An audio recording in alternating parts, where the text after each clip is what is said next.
Hello and welcome to Sairam Sampatra education. My name is Pavan. ఎలా ఉన్నారు అందరూ?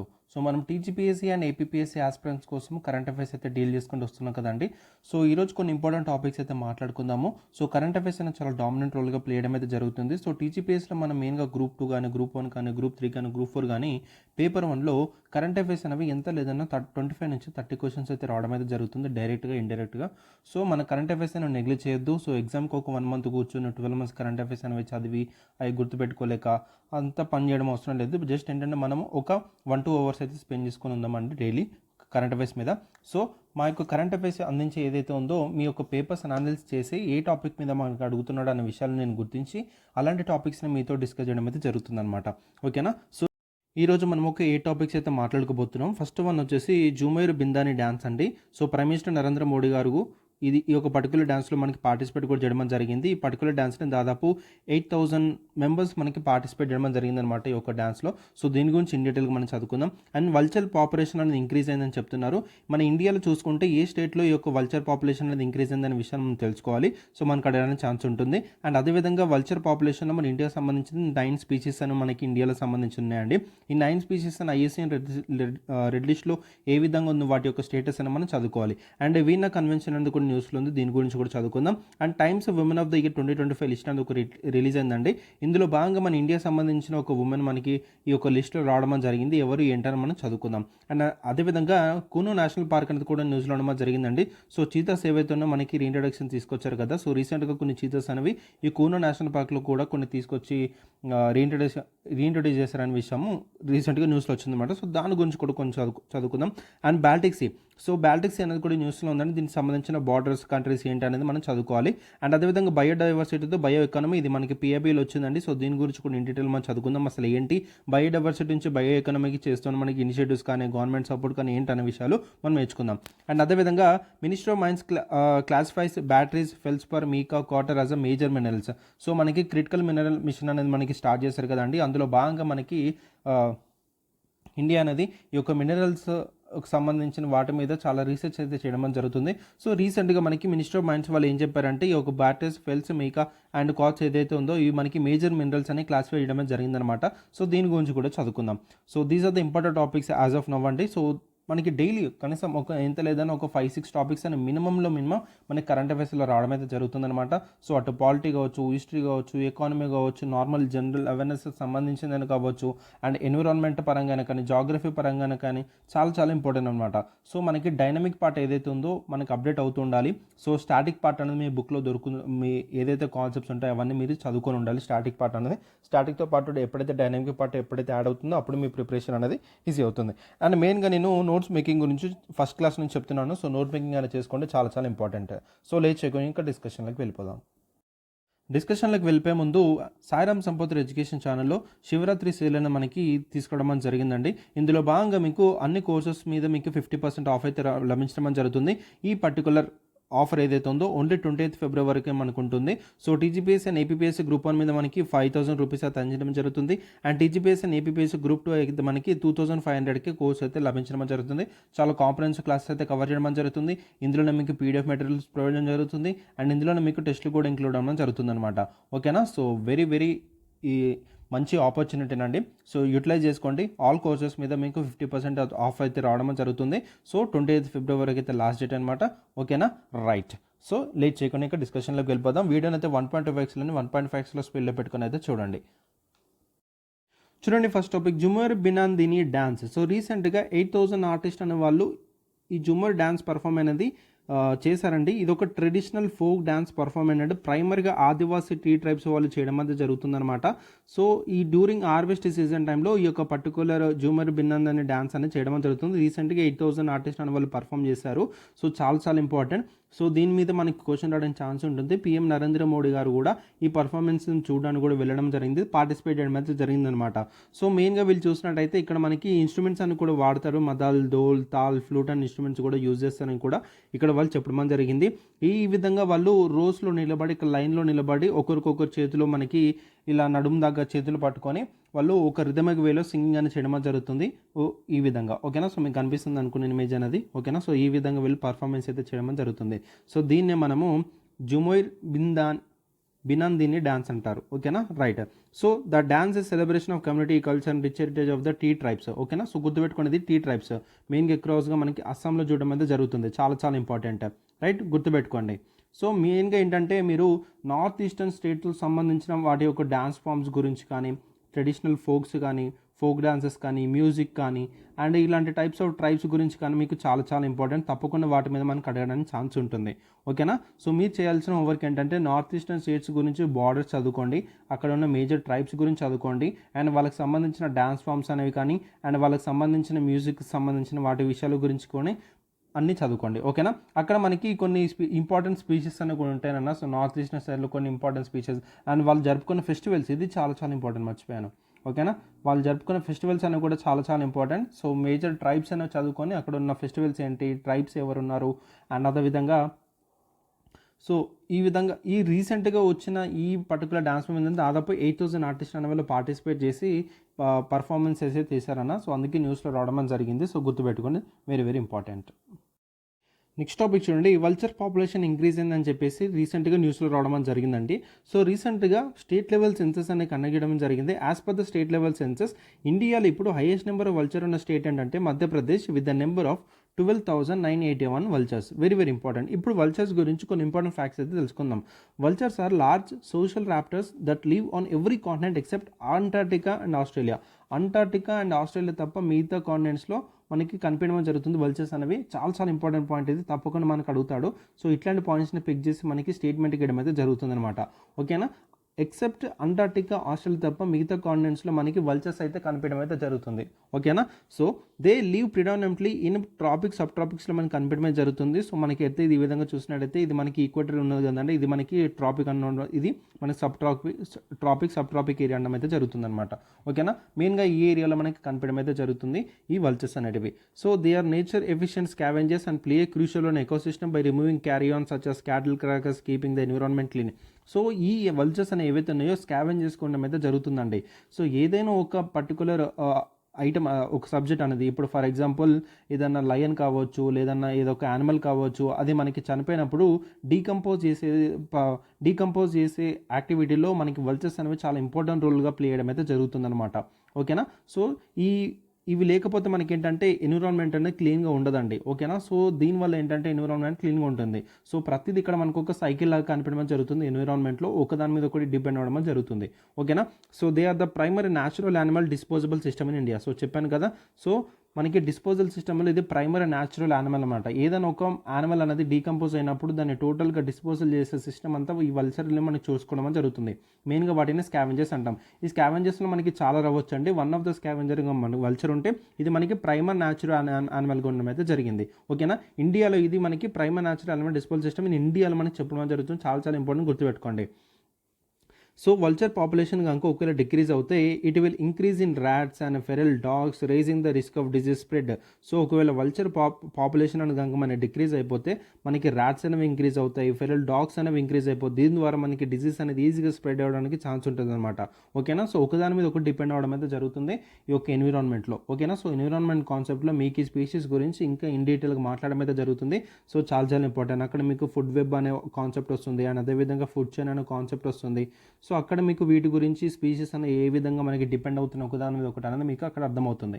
ఓకేనా, రైట్. సో వల్చర్స్ అనేవి మన ఎన్విరాన్మెంట్లో చాలా కీ రోల్ అయితే ఉండడం అయితే జరిగింది. So they acting as a scavengers and అదేవిధంగా డిస్పోజల్ సిస్టంలో ఒక న్యాచురల్ యానిమల్గా కూడా ఉండడం జరిగింది ఇండియాలో అనే పాయింట్ గుర్తుపెట్టుకోండి. ఓకేనా, సో ప్రపంచంలో మెయిన్గా చూసినట్టయితే 23 స్పీషీస్ ఆఫ్ వల్చర్స్ అయితే ఉండడం జరిగిందండి. ఓకేనా, సో ప్రపంచం మొత్తంలో 23 టైప్స్ ఆఫ్ వల్చర్స్ అయితే మన 23 స్పీషీస్ అని ఉన్నాయండి. ఓకేనా, ఆ స్పీషీస్లో మన ఇండియాలో మెయిన్గా చూసినట్టయితే 9 స్పీషీస్ అనేవి మన ఇండియాలో కనిపించడం జరుగుతుంది. సో ఆ 9 స్పీషీస్ ఏంటో మనం ఇప్పుడు చూద్దాం. సో చూడండి, సో 9 స్పీషీస్ ఏవైతే ఇక్కడ పెట్టారో ఈ 9 స్పీషీస్ దానికి సంబంధించిన ఐయుసిఎన్ స్టేటస్ కూడా ఇక్కడ మనకు జరిగింది. So red headed vulture and Egyptian vulture, Himalayan griffon and Eurasian griffon and slender billed vulture and cinereous vulture and white rumped vulture and Indian long billed vulture and అదేవిధంగా beard vulture. So ఈ విధంగా మనకి 9 species అనేవి ఇండియాలో మనకి కనిపించడం అయితే జరుగుతుందన్నమాట. సో దానికి సంబంధించిన మనకి ఇక్కడ ఐఎస్ఐఎన్ స్టేటస్ కూడా ఇచ్చారు. సో దీని యొక్క స్టేటస్ వచ్చేసి మనకి క్రిటికల్ ఎండేంజర్లో ఉంది, ఇది మనకి ఎండేంజర్లో ఉంది, ఇది క్రిటికల్ ఎండేంజర్, ఇది క్రిటికల్ ఎండేంజర్లో ఉంది, అండ్ ఇది కూడా మనకి క్రిటికల్ ఎండేంజర్లో ఉందన్నమాట. సో మెయిన్గా చూసినట్టయితే ఎండేంజర్డ్ అండ్ క్రిటికల్ ఎండేంజర్ ఈ టైప్ ఆఫ్ స్పీషీస్ ఏవైతే మనకు ఉంటాయి అవి మనకి అడగడానికి స్కోప్ అయితే ఉంటుంది మనకి ఎగ్జామినేషన్ హాల్లో. ఓకేనా, సో చూసుకోండి. సో ఈ 9 స్పీషీస్ గురించి కొంచెం మీరు నోట్ చేసుకొని అయితే పెట్టుకోండి. సో ఎక్కడ మనకి దీని యొక్క ఐయుసిఎన్ స్టేటస్ అని దీని నేమ్స్ అయితే గుర్తుపెట్టుకోవడానికి అయితే ట్రై చేయండి. కొంచెం ఒక్కసారి వన్ రీడింగ్ చేయండి సరిపోతుంది. ఓకేనా, సో మీకు అర్థమైందని అనుకున్నాను. These are the 9 species found in India అండి. సో మోస్ట్ ఆఫ్ దెమ్ ఏవైతే ఉన్నాయో మనకి థ్రెటెండ్ స్పీషీస్లోనే మనకు కనిపించడం జరుగుతుంది. సో ఇది ఒక ఎఫెక్టివ్ స్కావెంజర్గా మనకి కనిపించడం జరుగుతుంది. ఎన్విరాన్మెంట్లో చాలా కీ రోల్గా ప్లే చేయడం అయితే జరుగుతుంది. అండ్ ఎన్విరాన్మెంట్కి ఒక హెల్దీ అండ్ స్ప్రెడ్ ఆఫ్ డిజీజెస్లో చాలా కీ రోల్ ప్లే చేయడం జరుగుతుంది అనమాట. ఓకేనా, సో కానీ ఇది లో పాపులేషన్ వెళ్ళిపోవడం వల్ల మనకి ఏంటంటే ఈ యొక్క ర్యాట్స్ కానీ డాగ్స్ కానీ మనకి ఏవైతే ర్యాబీస్ స్ప్రెడ్ అవడం వల్ల మనకి డిజీజ్ అనే ఎక్కువగా మనకి ఎఫెక్ట్ అవడం జరుగుతుంది. మరి వల్చర్స్ సేవ్ చేయడానికి ఎటువంటి టైప్ ఆఫ్ తీసుకోవాలంటే, సో మనకి stop the use of drug toxic to vultures, మనకి వల్చర్కి ఒక డ్రగ్ టాక్సిక్ అని యూజ్ చేస్తామని అవి మనకి స్టాప్ చేయాలని చెప్తున్నారు. అండ్ అదేవిధంగా యానిమల్స్ అండ్ క్యాకస్ ఏవైతే ఉన్నాయో వాటిని పాయిజన్ నుంచి ప్రివెంట్ చేయాలని చెప్తున్నారు. సో వాటిని ఇవి డీకంపోజ్ చేస్తాయి కాబట్టి వాటిని ఇవి తింటాయి కాబట్టి సో అవి తీసుకొని ఇది కూడా పాయిజన్ అయిపోయి చనిపోయే పరిస్థితి కూడా రావడం జరిగింది. సో వీటికి కూడా మనకి ఇంకా ఎలక్ట్రిసిటీ ఏవైతే ఉన్నాయో ఎలక్ట్రిసిటీ పోల్స్ కానీ వాటి తట్టుకొని చనిపోవడం కానీ సో ఇట్లాంటివి జరుగుతున్నాయి అనమాట సెన్సిటివిటీ ఏరియాస్ దగ్గర. ఓకేనా, సో అదే విధంగా అండ్ అదేవిధంగా వాళ్ళ యొక్క నెస్ట్లు కానీ వాళ్ళ యొక్క చెట్టు మీద పెట్టుకున్న గూళ్ళు కానీ వాటిని డిస్టర్బ్ చేయకుండా. అండ్ అదేవిధంగా మనకి ఏంటంటే వల్చర్ స్పీషీస్ దాని గురించి కూడా చాలా మందికి అవేర్నెస్ అనేది క్రియేట్ చేయాలని చెప్పేసి కూడా ప్రోగ్రామ్స్ అని చేయాలని వాళ్ళు ఇంక్లూడ్ చేశారు. సో ఒకవేళ ఇంక్లూడ్ చేయాలనుకుంటే ఇలాంటి పాయింట్స్ అని మీకు మెయిన్స్లో అడుగుతాడు. మీకు ప్రిలిమ్స్లో ఏ విధంగా అడుగుతాడంటే మనకి మధ్యప్రదేశ్ అనేది మనకి హైయెస్ట్గా ఉంది, ఈ పాయింట్ గుర్తుపెట్టుకొని. అండ్ ఇండియాలో మనకు కనిపించిన స్పీషీస్ అన్ని 9, టోటల్గా మనకి 23 ఉన్నాయి. ఆ 23లో ఇండియాలో మన 9 ఉంటా. ఆ 9 యొక్క ఐయుసిఎన్ స్టేటస్ అనేది మీకు గుర్తుండాలి. అవి ఏంటనేది కూడా మీరు గుర్తుపెట్టుకుంటే సరిపోతుంది. ఓకేనా, రైట్. నెక్స్ట్ టాపిక్ చూడండి, times women of the year 2025 list. ఇది మనకు చాలా చాలా ఇంపార్టెంట్ అండి. ఎందుకంటే ఈ times women of the year 2025 లిస్ట్లో స్థానం సంపాదించుకున్న ఉమెన్ ఎవరంటే పూర్ణిమ దేవి బర్మన్ అండి. సో తిను ఒక బయాలజిస్ట్ అనమాట, అస్సాంకి చెందిన పర్సన్. అండ్ ఇది నార్త్ ఈస్ట్ స్టేట్ కాబట్టి ఆ నార్త్ ఈస్ట్ స్టేట్స్లో సంబంధించిన ఏదైనా న్యూస్లో కరెంట్ అఫైర్స్లో వచ్చినప్పుడు మనం తప్పకుండా చదువుకోవాలి. వాటి మీద ఫోకస్ చేసి మనకి క్వశ్చన్స్ మనకి అడగడానికి స్కోప్ ఉంటుంది. అండ్ అదేవిధంగా మీరు చూసినట్టయితే ఈ Times 2025 women of the year లిస్ట్లో she is the only Indian women అండి స్థానం సంపాదించింది. ఓకేనా, ఈ పాయింట్ అని మనకు చాలా చాలా ఇంపార్టెంట్, మనకు అడగడానికి ఛాన్స్ ఉండొచ్చు. ఈ పర్టికులర్ లిస్ట్లో చాలా నోటబుల్ ఉమెన్స్ అనే వాళ్ళు ఇందులో లిస్ట్ అవడం జరుగుతుంది. లైక్ నికోలా కిడ్మన్ అండ్ పిల్లట. అంటే ఎవరైతే ఈ యొక్క జెండర్ వైలెన్స్ సంబంధించిన ఛాలెంజెస్ ఫేస్ అయ్యి అండ్ క్లైమేట్ ఇష్యూస్ ఏవైతే ఉన్నాయో అండ్ ఉమెన్ రైట్స్ ఏవైతే ఉన్నాయో అలాంటి సిగ్నిఫికెంట్ చేంజెస్ అనేవి వాళ్ళు తీసుకొచ్చిన ఉమెన్స్ ఎవరైతే ఉన్నారో అలాంటి నోటబుల్ ఉమెన్స్ మాత్రమే ఈ యొక్క Times women of the year 2025 లిస్ట్లో మనకి ప్లేస్ అవడం జరుగుతుంది. సో చాలా చాలా ఇంపార్టెంట్. సో 2007లో Barman's intervention to save a tree home to greater adjutant stork in Assam. అస్సాంలో ఒక ట్రీ ఉంటుందండి విచ్ ఈజ్ గ్రేటర్ అడ్జసెంట్ స్ట్రోక్కి ఒక అది హోమ్ అనమాట. అలాంటి దాని నుంచి తిను ఇంటర్వెన్ అయి సేవ్ చేయడమే జరిగిందని చెప్తున్నారు, which inspired by the birds vulnerability. So తిను ఒక గ్రూప్ ఆఫ్ 20,000 ఉమెన్ వాళ్ళు హరిగెల ఆర్మీ అంటారనమాట. సో తను ఈ యొక్క స్ట్రోక్స్ నెస్ట్ని ప్రొటెక్ట్ చేస్తూ అండ్ ఎడ్యుకేట్ చేయడం జరిగిందనమాట దాని యొక్క కన్జర్వేషన్ గురించి. సో ఆ పర్టికులర్ ఈవెంట్ నుంచి తిను ఏమంటారు ఇన్స్పైర్ అవ్వడం జరిగిందని చెప్తున్నారు. సో దాని తర్వాత ఒక గ్రేటర్ అడ్జసెంట్ స్ట్రోక్ ఏవైతే ఉన్నాయో దాన్ని సేవ్ చేద్దామని చెప్పేసి ఇంటర్వ్యూ అవ్వడం జరిగింది. సో ఆ population of greater adjutant stork in group by మనకి 2007లో 450 ఉంటే ఇప్పుడు 2023లో 1800 అవ్వడం జరిగిందనమాట. So with birds conservation status అని ఎక్కడికి ఇంప్రూవ్ అయింది, ఎండేంజర్ నుంచి నియర్ థ్రెటెన్కి మనకి ఇంప్రూవ్ అవ్వడం జరిగిందని చెప్తున్నారు. సో ఇలాంటి ఐయుసిఎన్ స్టేటస్ ఏవైతే ఉన్నాయో బర్డ్వి సో మనకి చేంజ్ అయినప్పుడు మనకు తప్పకుండా అడగడానికి ఛాన్స్ ఉంటుంది. ఓకేనా, సో ఈ times women of the year 2025 లిస్ట్లో మనకి చూసినట్టయితే ఇది ఒక యాన్యువల్ రికగ్నిషన్ అండి. మెయిన్గా ఎవరిస్తారంటే మనకి టైమ్ మ్యాగజైన్ వాళ్ళు తీసుకోవడం జరుగుతుంది.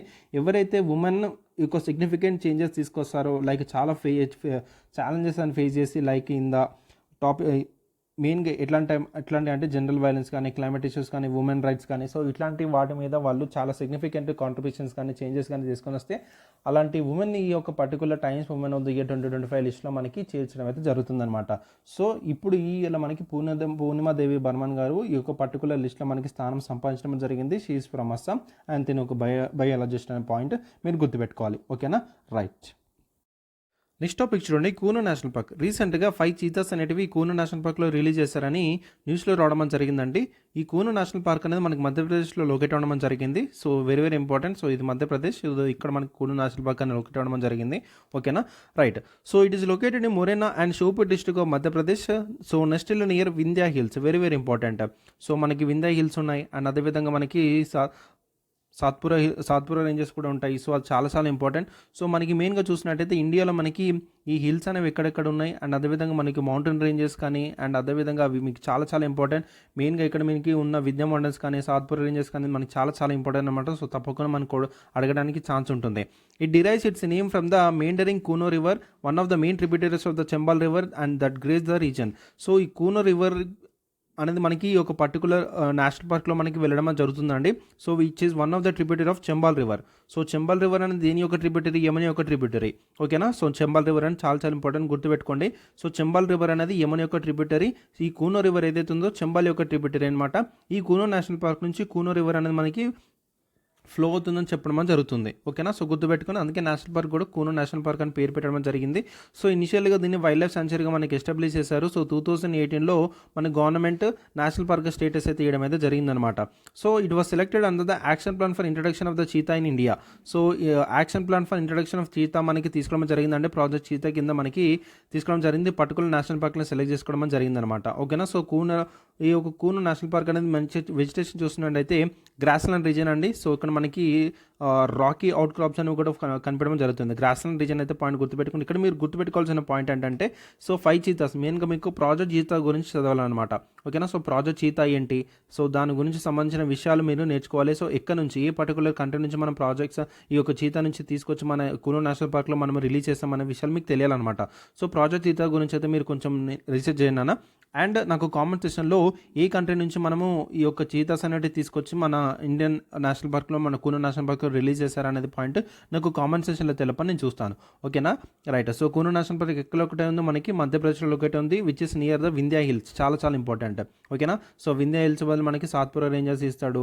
సో ఈ విధంగా మనకి కన్ఫ్యూజ్ చేయడానికి ఇస్తాడు అనమాట. ఓకేనా, సో గుర్తుపెట్టుకోవాలి, చాలా చాలా important, right.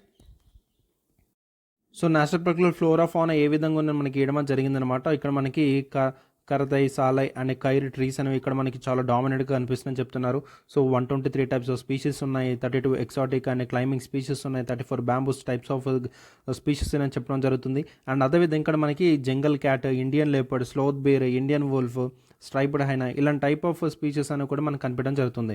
And more than 120 type of bird species అనేవి కూడా ఈ పర్టికులర్ నేషనల్ పార్క్లో కనిపిస్తాయని చెప్పడం జరుగుతుంది అనమాట. ఓకేనా, సో జస్ట్ ఒక 1 రీడింగ్ ఇచ్చేయండి, అంత ఇంపార్టెంట్ ఏం కాదు. బట్ ఏంటంటే ఇక్కడ మనకి ప్రాజెక్ట్ చీతా మనకి తీసుకొచ్చి చేశారు కాబట్టి చీతా గురించి మీకు ఇంపార్టెంట్ ఫ్యాక్ట్స్ అయితే తెలవాలి. ఓకేనా, రైట్.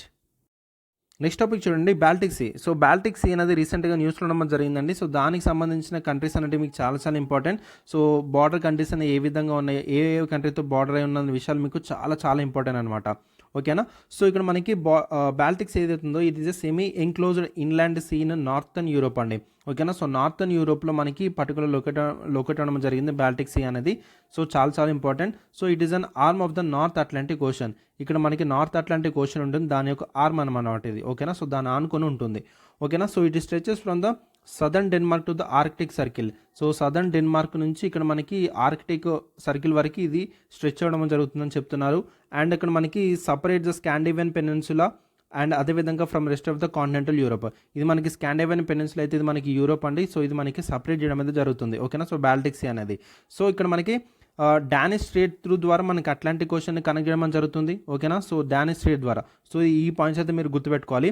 సో డానిష్ స్ట్రేట్ ద్వారా కనెక్ట్ చేసే మనకి బాల్టిక్ సీ అనేది డానిష్ స్ట్రేట్ ద్వారా మనకి కనెక్ట్ చేసే ఓషన్ అంటే అట్లాంటిక్ ఓషన్. అండ్ అదేవిధంగా వైట్ సీ కెనాల్ త్రూ ద్వారా మనకి కనెక్ట్ చేసే సీ అంటే మనకి వైట్ సీ అనమాట. అండ్ అదేవిధంగా జర్మన్ బైట్ త్రూ కై కెనాల్ ద్వారా మనకి కనెక్ట్ చేసేది ఏంటంటే నార్త్ సీ అనమాట. ఓకేనా, సో గుర్తుపెట్టుకోండి. సో నాకు కామెంట్ సెక్షన్లో ఒక పని చేయండి. సో బాల్టిక్ సీ సంబంధించిన బార్డర్ కంట్రీస్ ఏంటని నా కామెంట్ సెక్షన్లో తెలపని నేను చూస్తాను. ఓకేనా, సో బార్డర్ కంట్రీస్ అని మనకి చాలా చాలా ఇంపార్టెంట్, మనకు తప్పకుండా అడుగుతాడండి వీటి మీద, రైట్. సో ఈ యొక్క బాల్టిక్ సీ యొక్క మేజర్ ఫీచర్ చూసినట్టయితే 3 మేజర్ గల్ఫ్స్ ఉంటాయండి. Gulf of Bothnia, gulf of Finland and gulf of Riga. And world's largest brackish ఇన్లాండ్గా కూడా చెప్పడం జరుగుతుంది. ఈ యొక్క బాల్టిక్ సీని చాలా చాలా ఇంపార్టెంట్. సో చాలా లోవర్ సెలనిటీ ఉండడం జరుగుతుంది due to the inflow of fresh water from the surrounding inland and its shallowness. So అది లోతుగా ఉండడం వల్ల మళ్ళీ ప్లస్ అక్కడ చుట్టుపక్కల నుంచి వాటర్ అనేది ఇన్ఫ్లో అవడం వల్ల అక్కడ మనకి సెలనిటీ అనేది చాలా లోగా ఉండడం జరుగుతుంది. అందుకే దీన్ని world's largest brackish inland water బార్ని కూడా చెప్పడం జరుగుతుంది. చాలా చాలా important. Over 250 rivers and streams అనేవి ఈ పర్టికులర్ సీ నుంచి ఎంటీ అవడం జరుగుతుంది, with Neva river being the largest. So largest river ఇందులో ఎంటీ అది ఏంటంటే నేవా రివర్. ఓకేనా, సో గుర్తుపెట్టుకోండి. సో ఇక్కడ మనకి నార్థన్ హెమిస్ఫియర్ అట్మాస్ఫియర్ అనే సర్క్యులేషన్ సిస్టమ్ అనేది ఇన్ఫ్లుయెన్స్ అవ్వడం జరుగుతుంది. సో మీకు నార్థన్ హెమిస్ఫియర్ అంటే అర్థం కావాలంటే ఇది మనకి ఎత్తు అనుకోండి. సో ఈ విధంగా ఈక్వేటర్ అనేది మనకి నార్థన్ హెమిస్ఫియర్, ఇది మనకి సదర్న్ హెమిస్ఫియర్ అవుతుంది. అండ్ ఒకవేళ ఇది మనకి పోల్ అవుతుంది, మనకి ఇటు ఈస్టర్న్ హెమిస్ఫియర్ అవుతుంది, ఇది మనకి వెస్టర్న్ హెమిస్ఫియర్ అవుతుంది. సో మనకి బాల్టిక్స్ ఏదైతే ఉందో ఇక్కడ మనం లొకేట్ ఉంటుంది కాబట్టి ఇది northern hemisphere atmosphere circulation influence అవుతుంది అని పాయింట్ అని మనకి చెప్పడం జరుగుతుంది. ఓకేనా. సో అండ్ అదేవిధంగా ఇక్కడ మన జియోగ్రఫికల్ రిలేషన్ ద్వారా ల్యాండ్ సీ కాంట్రాక్ట్స్ అని జరుగుతాయి. టోపోగ్రఫీ అనేది కూడా మనకి కనిపించింది. సో ఇది అంత ఇంపార్టెంట్ కాదు ఈ పాయింట్ అనేది. ఓకేనా. So 2 main types of climates అని కనిపిస్తాయి. అక్కడ మనకి మెరైన్ వెస్ట్ కోస్ట్ క్లైమేట్ కనిపిస్తుంది, అండ్ నార్త్ అండ్ మిడిల్ రీజన్స్లో మనకి టెంపరీ క్లైమేట్స్ అనేవి కనిపిస్తాయని చెప్తున్నాడు. ఓకేనా. ఒక 1 రీడింగ్ అయితే ఇచ్చేయండి, మీకు క్లైమేట్ అంత ఇంపార్టెంట్ ఏం కాకపోయినా కానీ northern hemisphere atmospheric circulation system అయితే పాయింట్ గుర్తుపెట్టుకుంటే సరిపోతుంది. ఇక్కడ ఈ గల్ఫ్స్ గుర్తుపెట్టుకోండి, and world's largest brackish inland water body అనే పాయింట్ మీరు తప్పకుండా గుర్తుపెట్టుకోవాలి. ఓకేనా. సో ఇది మనకు అడగడానికి ఛాన్స్ ఉంటుంది. ఓకేనా, రైట్. సో నాకు కామెంట్ సెక్షన్ ఏం చేస్తారు, సో బాల్టిక్ సీతో సరౌండ్ అయి ఉన్న కంట్రీస్ ఏంటని నా కామెంట్ సెక్షన్లో తెలపని నేను చూస్తాను. ఓకేనా. సో నేను ఏవైతే ఇంపార్టెంటో మీకు చెప్పడమే జరుగుతుందండి, ఏవేవి ఇంపార్టెంట్ కాదో కూడా వదిలేయాలి. సో అన్నీ చదువుకుంటూ వెళ్ళిపోవడం అయితే కాదు మన ఆస్పిరెంట్స్ అనే వాళ్ళము. సో బట్ ఏంటంటే ఏది ఎక్కడ చదవాలి, ఏది ఎక్కువ చదువుకోవాలి, ఏది వదిలేని విషయాన్ని కూడా మీకు తెలియాలి కాబట్టి అందుకే చెప్తున్నాను. బట్ ఇది అంత ఇంపార్టెంట్ కాకపోయినా కానీ నార్థన్ హెమిస్ఫియర్ అట్మాస్ఫియర్ సర్క్యులేషన్ ఈ పాయింట్ గుర్తుపెట్టుకోండి, అండ్ ఈ పాయింట్ అయితే గుర్తుపెట్టుకోండి మీరు, చాలా చాలా ఇంపార్టెంట్. అండ్ అదేవిధంగా మనకి 20 ఐలాండ్స్ అని మనకి ఇక్కడ కనిపించడం జరుగుతుందండి, అండ్ ఆర్కిపాలజీస్ అని కూడా ఇక్కడ కనిపించడం జరుగుతుంది. ఆర్కిపాలజీస్ అంటే అర్థం ఏంటంటే ఏదన్నా మనకి వాటర్ బాడీ కింద మనకి వాల్కనస్ అని మనకి ఎరప్ట్ అవడం వల్ల ఆ ఎరప్ట్ అయిన ఏదైతే ఉందో ఆ పర్టికులర్ లావా ద్వారా మనకి ఎరప్ట్ అయ్యి అక్కడ ల్యాండ్ అనేది ఫామ్ అవడం జరుగుతుంది. ఇలా ల్యాండ్గా అక్కడక్కడగా ఫామ్ అయిపోయి ఆ పర్టికులర్ దాన్ని ఆర్కిపాలజీ అనడం జరుగుతుంది అనమాట. ఓకేనా. సో ఇప్పుడు ఫర్ ఎగ్జాంపుల్ బెస్ట్ ఎగ్జాంపుల్ మనకి మాల్డీవ్స్ ఏదైతే ఉందో మాల్డీవ్స్ అనేది మనకి ఆర్కిపాలజీ ఐలాండ్ అనమాట అది. ఓకేనా. సో ఒక వాల్కనిక్ ఎరప్షన్ ద్వారా మనకి ఆ పర్టికులర్ ల్యాండ్ అనేది ఫామ్ అవుతుంది. సో అలా ఇట్లా ఫామ్ అయిపోయి దాన్ని ఆర్కిపాలజీ అంటాం. అండ్ జపాన్ ఏదైతే ఉందో కూడా జపాన్ కూడా మనకి ఒక ఆర్కిపాలజీ అని కూడా చెప్పొచ్చు. ఓకేనా. సో చాలా ఉంటాయండి. ఆర్కిపాలజీ కాన్సెప్ట్ వచ్చేసి మీకు జాగ్రఫీలో రావడం జరుగుతుంది. సో అది కూడా మీకు ఇంపార్టెంట్. సో తప్పకుండా మనకు అడగడానికి ఛాన్స్ ఉంటుంది. సో మనంతా డీటెయిల్ వెళ్ళిపోయినా బట్ ఆ కాన్సెప్ట్ ఏంటి, ఆర్కిపాలజీ అంటే అర్థం ఏంటి అని మీకు అర్థం కావాలి. సో ఇక్కడ మనకి లార్జెస్ట్ ఐలాండ్ ఈ పర్టికులర్ బాల్టిక్ సీలో మనకి కనిపించే ఏంటంటే Gotland located off coast of the Sweden. ఓకేనా. సో ఈ పాయింట్ అయితే గుర్తుపెట్టుకోండి, మనకి అడగడానికి ఛాన్స్ ఉండొచ్చు. Largest island Gotland was presented in which sea అంటాడు. సో ఓకేనా. సో బాల్టిక్ సీ అనేది మనకి ఆన్సర్ అనేది తెలియాలి. ఓకేనా, రైట్. అండ్ అదేవిధంగా మీరు చూసినట్టయితే క్యాస్పియన్ సీ కావచ్చు, మెడిటేరియన్ సీ కావచ్చు, రెడ్ సీ కావచ్చు, ఇలాంటి సీస్ అనేవి మీరు చదువుకోవాలన్నా సో చాలా చాలా ఇంపార్టెంట్. తప్పకుండా వాటి మీద క్వశ్చన్స్ అనేది దిగుతాయి. సో బార్డర్ కంట్రీస్ కానీ ఆ సీలో ఉన్న మెన్షన్ ఉన్న ఐలాండ్స్ కానీ గల్ఫ్స్ కానీ స్ట్రెయిట్స్ కానీ, సో ఓకేనా, చాలా చాలా ఇంపార్టెంట్. సో ఆల్రెడీ ఓకేనా, నేను ఇక్కడ 9 కంట్రీస్ అని ఇక్కడ మీకు ప్రొవైడ్ చేసేస్తాను. So Denmark, Germany, Poland, Lithuania, Latvia, Estonia, Russia, Finland, Sweden, ఈ 9 కంట్రీస్ అనేవి ఇక్కడ మనకి బార్డర్తో ఉండడం జరిగింది బాల్టిక్ సీ తోటి. సో ఇక్కడ మనకి గ్రూప్ ఆఫ్ బాల్టిక్ స్టేట్స్ అని కూడా ఉందండి. Group of independent countries bordering the Baltic sea, Lithuania, Estonia and Lithuania. ఓకేనా. సో సరౌండింగ్ కంట్రీస్ అని మనకి 9 కంట్రీస్ ఉంటే ఇక్కడ మనకి group of independent countries border అనేటివి లిథువేనియా, ఎస్తోనియా, లాట్వియా అయితే ఉండడం జరిగిందనమాట. ఓకేనా, రైట్. నెక్స్ట్ టాపిక్ చూడండి, biodiversity of the bio economy. So ఈ పర్టికులర్ కంటెక్స్ట్లో ఈ పర్టికులర్ న్యూస్లో మనకి ఏంటంటే మెయిన్గా నార్త్ ఈస్టర్న్ రీజన్లో మనకి ఫోకస్ చేయడం అయితే జరుగుతుంది. సో నార్త్ ఈస్టర్న్ రీజన్ అనేది బయోడైవర్సిటీలో రిచ్ ఉంటుంది, కల్చరల్ హెరిటేజ్లో రిచ్ ఉంటుంది, న్యాచురల్ రిసోర్సులు కూడా మనకి రిచ్గా ఉండడం జరిగింది నార్త్ ఈస్టర్న్ రీజన్ అనేది. సో ఇక్కడ మనకి ఈ యొక్క బయోటెక్నాలజీ అనేది యూజ్ చేయడం జరుగుతుంది నార్త్ ఈస్టర్న్ రీజన్లో. అక్కడ ఉన్న బయోడైవర్సిటీ, కల్చరల్ హెరిటేజ్ కానీ న్యాచురల్ రిసోర్స్ కానీ ఇంకా ఎక్స్ట్రా చేయడానికి. సో ఇక బయోడైవర్సిటీ నుంచి దాన్ని బయో ఎకానమీగా మార్చాలంటే ఈ యొక్క బయోటెక్నాలజీ అనే ఒక క్యాటలిస్ట్ అనేది యూజ్ చేయాలని చెప్పేసి వాళ్ళు అనుకోవడమే జరుగుతుంది నార్త్ ఈస్టర్న్ రీజన్లో. సో బయోటెక్నాలజీ మనం చూసుకుంటే సస్టైనబుల్ ఎకనామిక్ గ్రోత్ గాను and natural and cultural heritage ప్రిజర్వేషన్లోను అండ్ అక్కడ ఎంప్లాయ్మెంట్ జనరేషన్లోను అండ్ అదేవిధంగా climate resilient agriculture and health innovation ద్వారా కూడా మనకు ఒక క్యాటలిస్ట్ లాగా మనకు పనిచేయడం జరుగుతుందని చెప్పడం జరుగుతుంది బయోటెక్నాలజీ దాని గురించి. So department of biotechnology north eastern program అనేది తీసుకోవడం జరిగిందండి. సిన్స్ 2010 నుంచి 10% of DBT's annual budget allocated to the NER focused programs.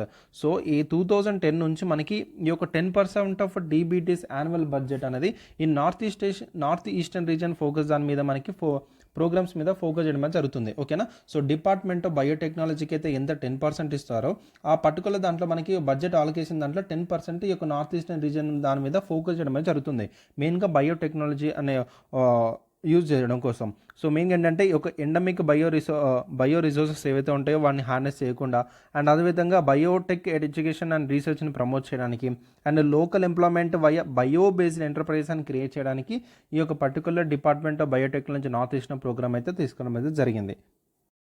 So ఇందులో మేజర్గా ప్రోగ్రామ్స్ అనేవి చూసుకుంటే అండి, సో కెపాసిటీ బిల్డింగ్ పర్పస్ కోసం, ఎడ్యుకేషన్ ఇనిషియేటివ్ పర్పస్ కోసము twinning and research and development 2010 and 11 తీసుకొచ్చారు. సో దాదాపు 65+ నార్త్ ఈస్టర్న్ రీజన్ ఇన్స్టిట్యూట్స్తో కొలాబరేషన్ అయ్యి ఈ యొక్క నేషనల్ ఇన్స్టిట్యూట్లో మనకి ఏం చేస్తున్నారు, సో దాదాపు 650 రీసెర్చ్ అండ్ డెవలప్మెంట్ ప్రాజెక్ట్స్ని అండ్ ఇందులో మనకి 450 రీసెర్చ్ అని బెనిఫిట్ అవుతున్నారు అండ్ 2000 స్టూడెంట్స్ కూడా ఇందులో మనకి బెనిఫిట్ అవుతున్నారు చెప్తున్నారు.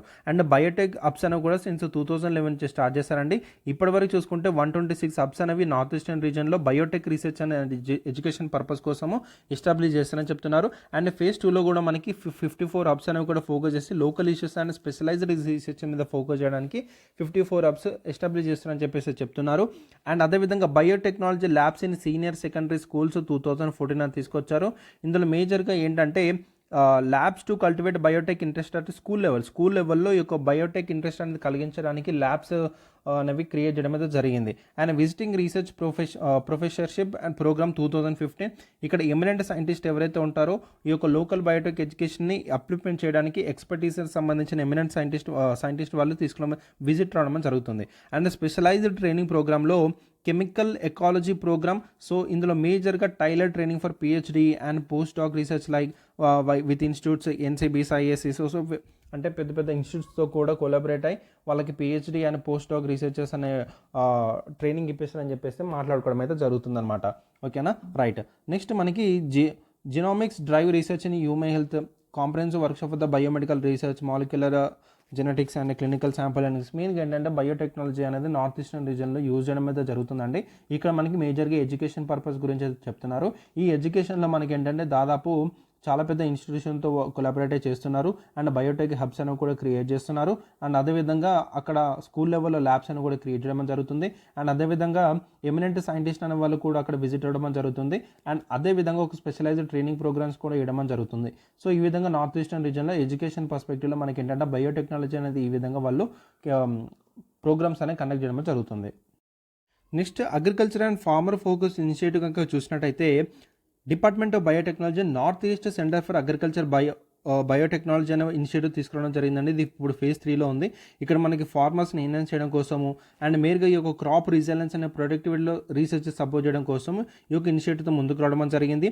And citrus research and development కూడా ఎస్టాబ్లిష్ చేస్తారండి. మెయిన్గా institute of horticulture technology Assam అనేది ఫెసిలిటేట్ చేయడం జరిగింది, అక్కడ ఎస్టాబ్లిష్ చేశారు. అండ్ అదేవిధంగా developed disease free root stocks for Khasi mandarin and sweet orange.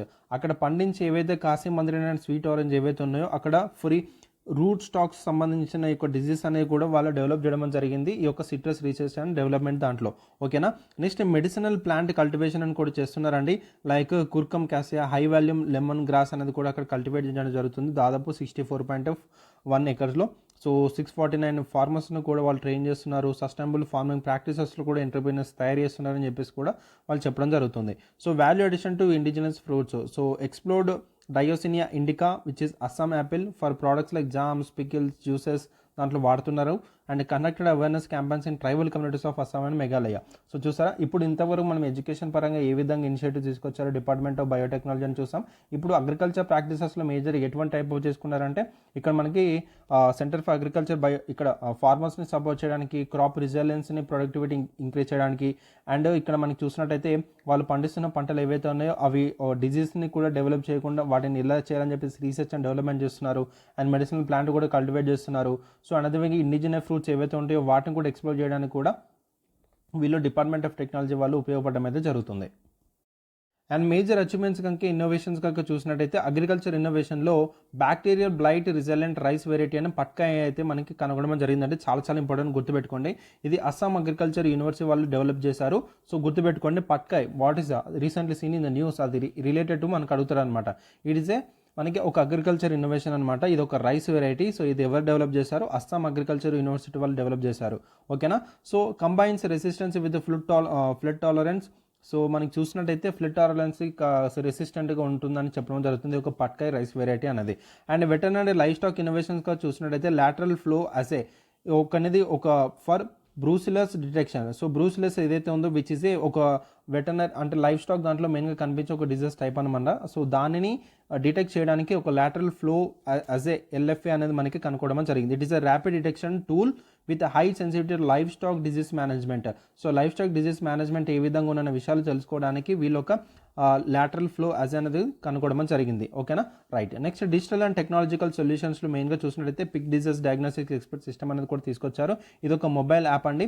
ఇక్కడ మనకి గూగుల్ స్టోర్లో అవైలబుల్ ఉంటుంది. వెటర్నరీ అవుట్రీచ్ కూడా తీసుకోవచ్చు. ఫార్మ్ ప్రొడక్టివిటీ ఏ విధంగా అవుతుందని కూడా వీళ్ళు ఇక్కడ తీసుకోవడం అయితే జరిగిందనమాట. ఓకేనా, right. So these are the major achievements and innovations మనకి నార్త్ ఈస్టర్న్ రీజియన్లో కనిపించడం జరుగుతుంది with the help of the department of biotechnology. ఓకేనా, రైట్. సో రీసెంట్గా మినిస్ట్రీ ఆఫ్ మైన్స్ వాళ్ళు మనకి ఏం క్లారిఫై చేశారు? So barytes and felspar, mica, quartz ఏవైతే ఉన్నాయో these are the major minerals అని చెప్పడం జరుగుతుంది. సో రీసెంట్గా మనకి ఏం చెప్పారంటే మినిస్ట్రీ ఆఫ్ మైన్స్ వాళ్ళు 20 ఫిబ్రవరి 2025 ఒక గెజెట్ నోటిఫికేషన్ ద్వారా మనకి చెప్పడం జరిగింది. So minerals, barytes, felspar, mica, quartz ఏవైతే ఉన్నాయో moved from minor to the major minerals category. చాలా ఇంపార్టెంట్. సో మైనర్ నుంచి మేజర్ మినరల్స్ కేటగిరీకి చేంజ్ అవ్వడం జరిగింది. అవి ఏంటని మనకి అడుగుతాడు. So barytes, felspar, mica and quartz. So mica, quartz అయితే మీకు గుర్తుండొచ్చు. అండ్ మిగతా ఈ 2 కూడా గుర్తుపెట్టుకోవడానికి ట్రై చేయండి. ఓకేనా. So barytes and felspar, right. So and అదేవిధంగా మనకి రీసెంట్గా నేషనల్ క్రిటికల్ మినరల్ మిషన్ అనేది కూడా తీసుకోవడం జరిగింది కదండి. సో యూనియన్ బడ్జెట్లో కూడా మనం అప్రూవ్ చేయడం జరిగింది. సో ఇక్కడ మనకి సెల్ఫ్ రిలయన్స్ అని సాధించాలి క్రిటికల్ మినరల్స్ అనే ఎయిమ్ తోటి తీసుకోవడం జరిగిందనమాట ఈ యొక్క నేషనల్ క్రిటికల్ మిషన్ అనేది. ఓకేనా. సో క్రిటికల్ మినరల్స్ ఎక్స్ప్లోరేషన్ అనేది చేయడం జరుగుతుందండి. మెయిన్గా క్వార్ట్స్, ఫెల్స్పర్, మైకా అనేది మనకి ఒక pigment rock rich sources of critical minerals అని చెప్పడం జరుగుతుంది. అండ్ దాంతోపాటు ఇంకా మనకి క్రిటికల్ మినరల్స్ ఏమంటే lithium, beryllium, niobium, titanium, tungsten మనకి ఇక్కడ కనిపించడం జరుగుతుంది. సో అండ్ బ్యాట్స్ ఏదైతే ఉందో it is associated with the ఓర్స్ of antimony, cobalt, copper, lead, manganese and silver. అంటే ఈ ఓర్ అంటే ఏంటంటే ఒక రా మెటీరియల్ అనమాట. ఆ రా మెటీరియల్ నుంచి మనకు క్రిటికల్ మినరల్ రావాలంటే ఇవన్నీ ఈ రా మెటీరియల్ నుంచి మనకి బ్యాట్స్ అనేది మనకి తీసుకోవడం అయితే జరుగుతుంది. ఓకేనా. సో ఈ విధంగా మనకి అసోసియేట్ ఉంటాయి ఒక్కొక్క మినరల్ అనేది. సో మీరు ఏం చేయాలంటే క్రిటికల్ మినరల్స్ ఎన్ని మినరల్స్ అనే క్రిటికల్ మినరల్స్ అని మన ఇండియా గుర్తించింది. అండ్ క్రిటికల్ మినరల్స్ యొక్క రిజర్వ్స్ అయినా మన ఇండియాలో లొకేట్ ఉన్నాయనే విషయాలు తెలుసుకోండి. అండ్ క్రిటికల్ మినరల్స్ సంబంధించింది వేరే కంట్రీస్తో ఏ విధంగా మనకి ఒప్పందాలు చేశాయి, అగ్రిమెంట్ చేశాయి, అండ్ ఏ కంట్రీతో కొలాబరేట్ అవుతుంది ఎక్స్ప్లోరేషన్ అనే విషయాలు చాలా ఇంపార్టెంట్. రీసెంట్గా మనకి లిథియం ఎక్స్ప్లోరేషన్ పర్పస్ కోసం మన ఈజర్గా చూసినట్టయితే అర్జెంటీనాతో మనకైతే ఒప్పందం చేసుకోవడం చూసాము. అండ్ అర్జెంటీనా ఏదైతే మనకి ఇది ఒక లిథియం ట్రయాంగిల్ పార్ట్ అని కూడా చెప్పుకున్నాం. And lithium triangle A country part అనేది కూడా మనం మాట్లాడుకున్నాం. నా కామెంట్ సెక్షన్లో తెలపని నేను చూస్తాను. సో ఈ విధంగా ఒక్కొక్క పాయింట్ మీకు ఈ విధంగా కనెక్ట్ అవ్వాలన్నమాట. ఓకేనా, రైట్. సో రీసెంట్గా అండర్ రిపోర్టింగ్ ఇష్యూ అయితే చేయడం జరిగిందండి. సో అంత ఇంపార్టెంట్ కాకపోవచ్చు, బట్ ఏంటంటే జస్ట్ ఇది పిఏబిలో న్యూస్ అయితే రావడం జరిగింది. So major economic and strategic significance ఉందండి క్రిటికల్ మినరల్స్ వల్ల. సో ఎనర్జీ ట్రాన్సిషన్ టెక్నాలజీలో మేజర్గా వాడుతున్నారు. లిథియం అనేది ఏదైతే ఉందో మనకి బ్యాటరీస్లో అయన్ బ్యాటరీస్ యూజ్ చేయడానికి, ఎలక్ట్రిక్ వాటిలో వాడడానికి, వెహికల్స్ కావచ్చు, ఎలక్ట్రానిక్స్ సంబంధించిన గ్యాజెట్స్ కావచ్చు, అందులో మనకి మేజర్గా లిథియం అనేది చాలా ఉపయోగపడడం అయితే జరుగుతుంది. అండ్ క్రిటికల్ మినరల్స్ చాలా సిగ్నిఫికెంట్ రోల్గా ప్లే చేయడం అయితే జరుగుతుంది అనమాట. అండ్ స్పేస్ క్రాఫ్ట్ ఇండస్ట్రీలో కూడా ఒక light weight and heat resistant materials తయారు చేయడానికి, అండ్ హెల్త్ రెసిస్టెన్స్లోను డయాగ్నోస్టిక్ డివైసెస్ అవుతున్నాయి అడ్వాన్స్ లెవెల్లో తీసుకెళ్ళడానికి క్రిటికల్ మినరల్స్ అనేవి చాలా వైటల్ రోల్గా అయితే ఉండడం జరిగింది. అండ్ బ్యాట్స్ ఏదైతే ఉందో it's used in oil and gas drilling, radiation shielding, electronics and construction materials underscores its industrial relevance. Industrial రిలవెన్స్లో బ్యాట్స్ అనేది చాలా ఉపయోగపడుతుందని కూడా చెప్పడం జరుగుతుంది. సో చాలా ఎకనామిక్గా అండ్ స్ట్రాటజిక్ సిగ్నిఫికెన్స్గా ఉండడం జరిగిందండి క్రిటికల్ మినరల్స్ అనేవి. అండ్ అదేవిధంగా క్రిటికల్ మినరల్స్తో పాటు మీకు రేర్ ఎర్త్ మెటల్స్ గురించి కూడా మెటీరియల్స్ గురించి మీకు తెలియాలండి. ఈ రేర్ ఎర్త్ మెటల్స్ ఏవైతే ఉన్నాయో చైనా అనేది చాలా డామినెంట్ రోల్గా ప్లే చేయడం అయితే జరుగుతుంది. సో చైనా మీద డామినెన్స్ అంటే చైనా మీద ఇంపోర్ట్ చైనా మీద డిపెండ్ అవ్వకుండా చైనా మీద నుంచి రెడ్యూస్ అవ్వడానికి, ఇంపోర్ట్స్ అనేది రెడ్యూస్ అవ్వడానికి వేరే కంట్రీస్తో మనం కొలాబరేట్ అవ్వడం జరుగుతుంది. సో దాని గురించి కూడా మీరు చదువుకోండి. సో ఇలా ఒక్కొక్క పాయింట్ మీరు కనెక్ట్ చేసుకోవాలన్నమాట. సో క్రిటికల్ మినరల్స్ అంటే ఏంటి, రేర్ ఎర్త్ మెటల్స్ అంటే ఏంటి, అండ్ అదేవిధంగా క్రిటికల్ మినరల్స్లో ఏ కంట్రీ అనేది మనకి మేజర్గా ప్రొడ్యూస్ చేస్తుంది ఆ మెటీరియల్స్ అనేవి మనకి చాలా ఇంపార్టెంట్. సో అది మనకి ఎకనామిక్ జాగ్రఫీలో పార్ట్ రావడం జరుగుతుంది. సో మనకి ఏవైనా క్వశ్చన్స్ రావాలంటే ఈ యొక్క మెటీరియల్స్ నుంచి మనం మేజర్ అడుగుతాడు, ఇండస్ట్రీస్ ఎక్కడ లొకేట్ ఉన్నాయి అండ్ ఇప్పుడు చూసుకుంటే క్రిటికల్ మినరల్స్ అనేవి చాలా న్యూస్లో ఉంటుంది కాబట్టి సో దాని నుంచి మనకి క్వశ్చన్స్ అడగడానికి ఆస్కారం ఉంది. సో దయచేసి నేర్చుకోండి. సో ఈ మేజర్ మినరల్ క్లాసిఫికేషన్ ద్వారా ఇంప్లికేషన్స్ ఏ విధంగా అవుతాయని మనకు అడుగుతున్నాడు. So Indian bureau of mines వాళ్ళు ఈ యొక్క పర్టికులర్ మైన్స్ని రెగ్యులేట్ చేస్తున్నారు. అండ్ అదేవిధంగా ఎక్స్ప్లోరేషన్ కూడా ఇంక్రీజ్ చేయడం జరుగుతుంది. అండ్ లీజెస్ ఏవైతే ఉన్నాయో నాట్ అడ్వైజబుల్ ఎఫెక్ట్ అవ్వకుండా మేజర్ మినరల్ లీజెస్లో దాదాపు 50 years వరకు ఎక్స్టెండ్ చేస్తారు. ఈ యొక్క ఎంఎండిఆర్ యాక్ట్ 1957 చెప్తున్నారు. ఎంఎండిఆర్ యాక్ట్ ఏదైతే ఉందో ఇది కూడా ఇంపార్టెంట్, మనకు అడిగే ఛాన్స్ ఉండొచ్చు. ఇది మనకి 1957లో తీసుకురావడం జరిగింది. ఇది మేజర్గా మనకి ఈ యొక్క మినరల్ ఎక్స్ప్లోరేషన్ దాని మీద తీసుకోవడం జరిగింది. దీని ఫుల్ ఫామ్ ఒకసారి చెప్పండి, నేను చూస్తాను ఓకేనా కామెంట్ సెక్షన్లో. సో ఇట్లాంటి యాక్ట్స్ అనేవి కూడా మీకు చాలా చాలా ఇంపార్టెంట్ ఓకేనా. Right. Revenue and federal dynamics. Revenue sharing pattern unchanged and states continue to acquire mining reserves. So mining revenues ఏవైతే ఉన్నాయో స్టేట్స్ అనేవి అక్యూర్ చేసుకోవచ్చు. అండ్ ఈ యొక్క షేరింగ్ ప్యాటర్న్ అనేది కూడా అన్చేంజ్గా ఉంటుందని చెప్పడం జరుగుతుంది. And transition period 4 month window provide. So ఇక్కడ మనకి అంత డీటెయిల్గా ఏం అవసరం లేదండి, ఇది మనకు అవసరం లేదు. సో క్రిటికల్ మినరల్స్ అంటే ఏంటి, రేర్ ఎర్త్ మెటల్స్ అంటే ఏంటి, ఏ కంట్రీ ఎంత ప్రొడ్యూస్ చేస్తుంది అండ్ ఇండియా వేరే కంట్రీతో ఏ విధంగా ఒప్పందాలు చేస్తుంది క్రిటికల్ మినరల్స్ మీద అనేది మనకి ఇంపార్టెంట్ ఓకేనా. రైట్. ఇదంతా మనకు డీటెయిల్గా ఇంత వెళ్ళాడు ఓకేనా, మీకు ఇదేమంత ఇంపార్టెంట్ కాదు. నెక్స్ట్ కీ బెనిఫిట్స్ ఏంటి, ఈ ఒక పర్టికులర్ మూవ్ వాళ్ళు అడుగుతున్నారు. సో ఇది కూడా అంత ఇంపార్టెంట్ కాదు, జస్ట్ ఒక 1 read అయితే ఇచ్చేయండి. సో ఈ విధంగా ఏంటంటే రిసోర్స్ యూటిలైజేషన్ ఇన్ష్యూర్ అవుతుందని చెప్తున్నారు. అండ్ సప్లై చైన్స్ ఏవైతే రెన్యూబుల్ ఎనర్జీలో ఎన్హాన్స్ అవుతుంది, electronics, defence and health care ఇండస్ట్రీస్లోనూ మనకి బూస్ట్ అవుతుందని చెప్తున్నారు. So and scientific mining practice అనేది చేయాలి, ఎన్విరాన్మెంట్ డిగ్రేషన్ జరగకుండా, సో సస్టైనబిలిటీ ఇంప్రూవ్ చేయాలని చెప్పేసి కూడా వాళ్ళు మాట్లాడుకోవడం జరిగింది. సో ఇలాంటి పాయింట్స్ అని మనకు వస్తుంటాయి, ఏవైతే ఇంపార్టెంట్ మనం చదువుకుంటే సరిపోతుంది. సో జస్ట్ ఒక 1 read ఇచ్చేది సరిపోతుంది ఓకేనా. సో ఈ రోజుతో మనకి ఇలాంటి టాపిక్స్ అయితే మాట్లాడుకోవడం జరిగింది. రేపు ఇంకొన్ని టాపిక్స్ వస్తాను, మాట్లాడుకుందాం, నాలెడ్జ్ షేర్ చేసుకుందాం. So until then keep reading and this is Pavan and I'm signing off. Bye.